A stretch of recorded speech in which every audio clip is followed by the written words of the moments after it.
mag-utan tag kamunggay guys, bugulog bati. Presko kayo, gwapa ka kung kamunggay guys. So mag-utan ta.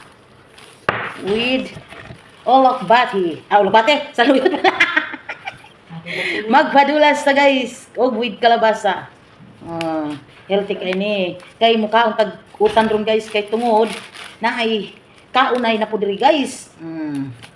Ito kayo akong kanon niya. May tanglad po ni guys. Guwapa kayo niya. Kalabasa, o pinirito, niya na bulad, o di ba?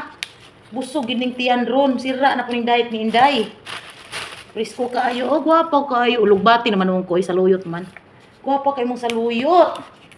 From garden. Nya, napakoy tanglad nga. Unlimited ang tanglad guys. O. Di ba? Kaya sa Pinas, o, kamunggay, mabuang tag-asa tamang wag kamunggay. Pero dere, nagtanom na po kong bag-ong kamunggay guys. Kay kinabuhi na to guys, utan is life. Kinahanglan na itong kang tag-utan kay healthy kay na. Number 1 ng utan, labi na kamunggay. Makabata guys. Pero guys, oh, mga akong kuan guys. Ako ang tanglad, ako kay kong tanglad. Unya, atong kalabasa bahalag lagat-lagat. Unya, salmon ang atong isubak. Pagkalami agad, di ba? Mga unta guys. Ako kay kong tanglad guys, oh. Ang tag-utan kay para layo sakit, healthy.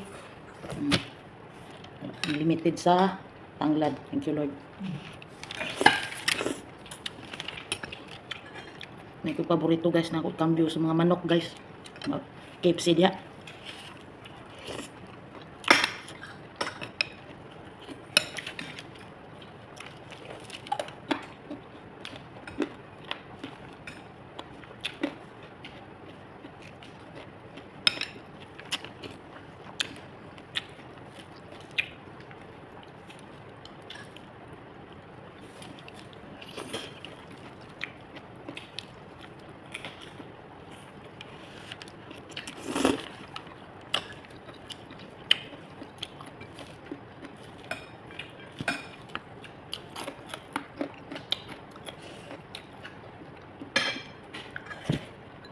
Oh, mug saluyot kay healthy kay ni.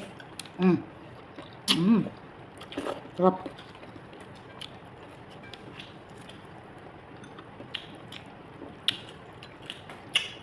Fiber. Mag-green guys, oh. With kamunggay.